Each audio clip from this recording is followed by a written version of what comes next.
ಭದ್ರಾತ್ಮಜ YouTube ಚಾನಲ್ಗೆ ಸ್ವಾಗತ. ಸಾಮಾಜಿಕ ಮಾಧ್ಯಮಗಳಲ್ಲಿ ಈ ಸುದ್ದಿ ರಾಜ್ಯದಾದ್ಯಂತ ದೊಡ್ಡ ಸಂಚಲನ ಸೃಷ್ಟಿ ಮಾಡಿತ್ತು. ಚಾಮರಾಜನಗರದ ಶಾಲೆಯೊಂದರಲ್ಲಿ ದಲಿತ ಮಹಿಳೆಯನ್ನು ಅಡುಗೆ ಮಾಡಲು ನೇಮಿಸಿದ್ದಕ್ಕಾಗಿ 21 ಮಕ್ಕಳು ಶಾಲೆಯನ್ನು ಬಿಟ್ಟರು ಅನ್ನೋದು.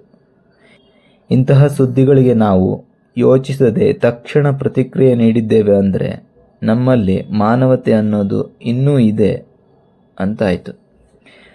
ಮನುಷ್ಯನನ್ನು ಹೇಯವಾಗಿ ನಡೆಸಿಕೊಂಡಾಗಲೆಲ್ಲ ಹಿಂದೂ ಸಮಾಜದ ಪ್ರಾಜ್ಞರು ಅದನ್ನು ನೇರವಾಗಿ ಕಟುವಾಗಿಯೇ ಟೀಕಿಸಿದ್ದಾರೆ, ಖಂಡಿಸಿದ್ದಾರೆ. ಹಿಂದೂಗಳೆಲ್ಲ ಯಾವಾಗಲೂ ಒಂದೇ ಎಂಬ ಸಂದೇಶವನ್ನು ಸ್ಪಷ್ಟವಾಗಿ ನೀಡಿದ್ದಾರೆ.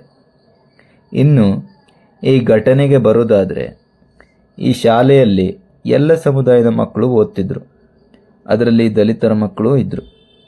ಶಾಲೆಯಲ್ಲಿ ಶಿಕ್ಷಕರು ಸರಿಯಾಗಿ ಪಾಠ ಮಾಡ್ತಿಲ್ಲ, ಕಲಿಕೆ ವ್ಯವಸ್ಥೆ ಸರಿಯಾಗಿಲ್ಲ ಅನ್ನುವ ಕಾರಣಕ್ಕಾಗಿ ಈ ಶೈಕ್ಷಣಿಕ ವರ್ಷದ ಪ್ರಾರಂಭದಿಂದಲೇ ಪೋಷಕರು ತಮ್ಮ ಮಕ್ಕಳ ಉಜ್ವಲ ಭವಿಷ್ಯದ ದೃಷ್ಟಿಯನ್ನು ನೋಡಿಕೊಂಡು ಬೇರೆ ಶಾಲೆಗೆ ಮಕ್ಕಳನ್ನು ಸೇರಿಸಿದರು.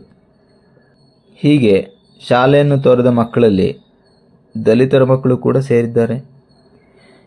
ಇಂದಿನ ದಿನಗಳಲ್ಲಿ ಶಿಕ್ಷಣದ ಮಹತ್ವವನ್ನು ಪ್ರತಿಯೊಬ್ಬರು ಅರಿತಿದ್ದಾರೆ. ತಮ್ಮಂತೆ ತಮ್ಮ ಮಕ್ಕಳು ಜೀವನದಲ್ಲಿ ಕಷ್ಟಪಡಬಾರದು ಎನ್ನುವ ಆಸೆಯಿಂದ ಮಕ್ಕಳನ್ನು ಉತ್ತಮ ಶಾಲೆಗೆ ಸೇರಿಸೋದು ಸಾಮಾನ್ಯ ಸಂಗತಿ.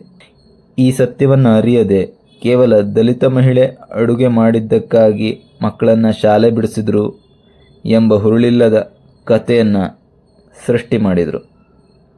ಅಲ್ಲ, ಇತ್ತೀಚಿನ ದಿನಗಳಲ್ಲಿ ನಾವು ಹೋಟೆಲ್ನಲ್ಲಿ ಊಟ ತಿಂಡಿ ಮಾಡೋದು ಸಾಮಾನ್ಯ ಸಂಗತಿ. ಅಂದರೆ ಅಲ್ಲಿ ಯಾರು ಅಡುಗೆ ಮಾಡ್ತಾರೆ ಅನ್ನೋದು ನಮಗೆ ಬೇಕಾಗಿಲ್ಲ ಅಂತಾಯಿತು.